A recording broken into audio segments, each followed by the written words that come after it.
Hi everyone, this is E, like the letter E, the empty nester. Silk and I are outside today enjoying the spring weather. She's just loving it, and thought we'd check in with everyone and say hi and show you a few things. Um, Remember how I had the potatoes in and some flats, and before I got them in the ground, turned out some of the sprouts came off and stayed in the container. This one, I didn't catch it in time, but it's already made a potato in here. If I would have caught it, I could have just planted it and kept that potato going. And it's possible with the roots in here, it could regrow another plant and keep it going too. It's amazing, how Mother Nature works. The miracle of also just a little bit of potato. Let's see, just a little bit. That one's got a potato too. Look at that.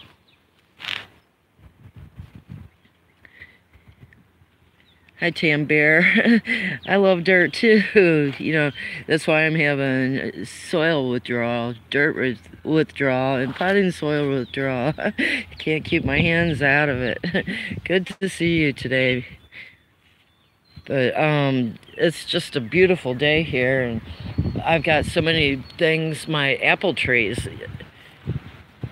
I'm doing better today. It turns out I went to emergency care, or the urgent care today, and thought I had an ear infection started. It turns out I'm getting allergies again. Yeah, it is a cute little potato. When I went up to St. Louis and came back on the train, I started sneezing, so I think I'm allergic to trains. But it's good that it's not an infection, and I just have to do some Zyrtec and Flonase, I think she said. So that's way better than having, a real infection. But let's see if we can go over here and see the apple trees. I've got Paula Red, and for a crossbreeder, I've got the McIntosh here, and then the Paula Red here. And this is the first time that they've bloomed this late and the frost didn't get them. So I've got a really good chance of having more than one apple, so I'm really excited. Sorry, I'm a little slow at walking over here. Look at the size of these moleholes. Let me put my foot down here and see if I can, there's moles, making these guys. But here's Paula Red and the blooms on them. And hopefully right here, it looks like, wow, sorry about that. It wasn't maybe focused. But it looks, see how there's a lot of red right there. I'm hoping, too funny with the train. Yeah, it's possible, could be allergic to trains. I haven't been on them a lot, or haven't been on them in a long time. There's a little black insect right there. I think it's, not sure what it is. Tam says, my sister has some home remedies you should check out on her page. When I'm on the computer, I'm on a phone right now, so it's really hard for me to go to the, if you put up some links or something, or the names, as soon as I get to the computer, I'll go check it out. But fairy frequency. Okay, thank you. I'll look that up when I get back to the computer, or get on the computer, I should say. And this is the McIntosh. I've thought about, this one's perfect for putting, see how it's back and forth, level, wide that way. And over here, shaping a tree this way. And this will be easy to trim up. And it looks like, see this one right here? This one's came off the root down there, the root stock, so I'm gonna have to take this one out. I didn't catch this in time. It might be one that came in last summer. And you don't want to let something like that go, because then you're bringing in the rootstock and it can overtake the variety of tree that you want. And you normally don't know what the rootstock is when you're buying commercially from someone. But if you buy your own rootstock and put it on, then you know what you're doing. I was trying to make rootstocks off of the little sprouts I got off of them, and I lost all those last year, but there's always future ones. Sorry about the, I'm trying to watch where I'm walking too, because there was like a 5-foot ribbon snake in the yard the other day, and my husband got that part mowed, but this part's not mowed yet. And I forgot the name of this tree, this bush right here, but it gets really pretty white flowers on it. And if you take a look there now, so in the future they'll be blooming. And another blackberry jumped in. Here's blackberries and here's mulberries, and it looks like a maple jumped in here. Where's the, I'm not seeing it. There's daylilies I put in here, and I should have a small rose bush that I pulled a sprout out of my niece's, but I don't see any of it yet. Hopefully it's still here. There, this might be it. Or I hope this is it. It might not be though. I'll look again when we're not on camera. And there's another mulberry. You know, I can make a million mulberries. I guess I should be Mulberry Hill.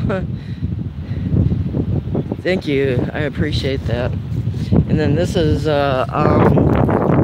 called a knockout rose. Looks like it needs to be trimmed up. The weather may have gotten to this one. And then I've got okra that I wasn't able to pull the pods and seeds. So this one, right, I'm gonna red. It could be red burgundy. See the seeds pouring out of it right here? Just open it up and we'll see if these guys reseed themselves up here. And here's comfrey. It's Russian Blacking 14. And this one, it's a fruit that looks like an apple, and someone, I can't remember what they called it. I showed this before, and I think the fruit starts with a P, but I don't know for sure. It has a beautiful red blossom on it. Thank you. Hi Debbie at Partially Off Grid Homestead, and I think I missed somebody up here, sorry. Hi Gary, Sizzle needs to go for her walk. She's bugging the heck out of me. Have a great day, Gary. Thank you for stopping by. You know, you need to take a video of your walk with her. You know, I really enjoyed that. But have a great day, Gary. And I'll give everyone else a little more look. This used to be a Japanese tree that I brought in from St. Louis when we moved here, and we had a drought and lost some of it, and then the water company last year took and replaced the water meter here and pulled up the roots, and I think this is done for. So we're gonna have to replace this guy and pull it out. Here's Forsythia that used to be in bloom, and now it's down to its final little bits of bloom. It didn't bloom as much as it used to. And there's another favorite of mine from St. Louis. Every house I've ever had, I've had a snowball bush. And no, it's not a pomegranate, Tam. It's another one that is, look at the size of this. It's not quite full size for some reason. Little bitty guys. But I can't wait till they're big, fluffy, white balls of, you know, snowball bush. It always makes you smile. And then this little guy here, I'm not sure if it's a lilac or I can't remember what it was that I put in here. Short little guy. And I never have figured out what this bush is. I'll have to show it again this summer when it does have a flower to it. And it looks like the weather got to a lot of it that it doesn't,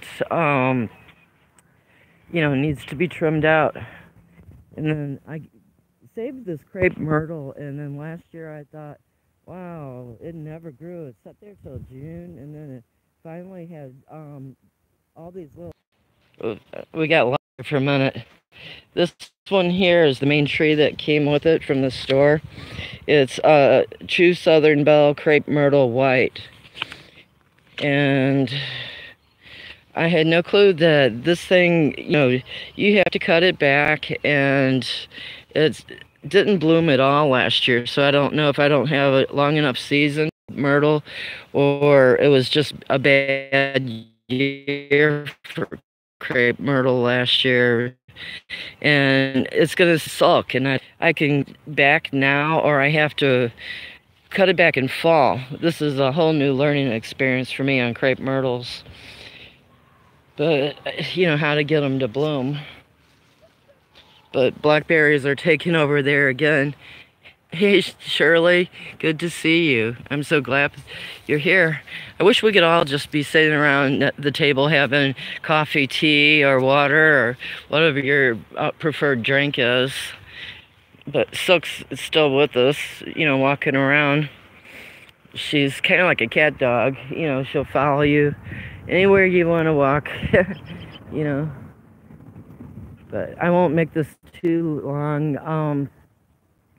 Sorry I haven't been paying attention to the comments as much as before. If I miss somebody, there she goes. She kind of hops like a deer, or she hops like a bunny and runs like a deer sometimes. But this all right in here is blackberries. It's a major mess. It's kind of like you needed a backhoe to get them out, roots and all the honeysuckles too, and trees. But this is elephant ear garlic right here, and my husband keeps mowing in on them, so I've lost a lot of them. And the irises here aren't in bloom right now. He ran over some comfreys, so if I think it's John, and if he's going to the, what's they called, Baker's Creek Festival Sunday, I'm gonna try to go.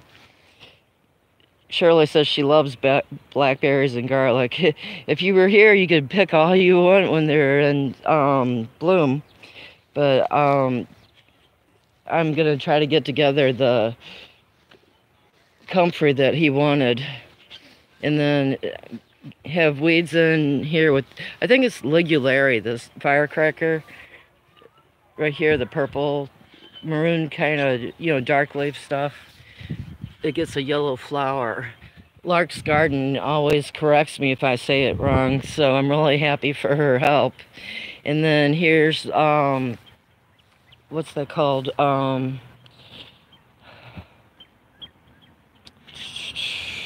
use it in cocktail, horseradish in this bucket, with some weeds jumped in here. And William, oh, I can't remember your last name, up in Canada, he's been growing it too and really enjoying it. And this, when you pick up the bucket and move it somewhere else, another one of these plants will be in the ground under it, because I used to have the container over here, and right here, see these guys right here, these went through there and multiplied themselves into the ground. So horseradish is really prolific. But I'm going on 14 minutes right now, so I guess I'll go ahead and let you all go. And thanks for watching. Love you all.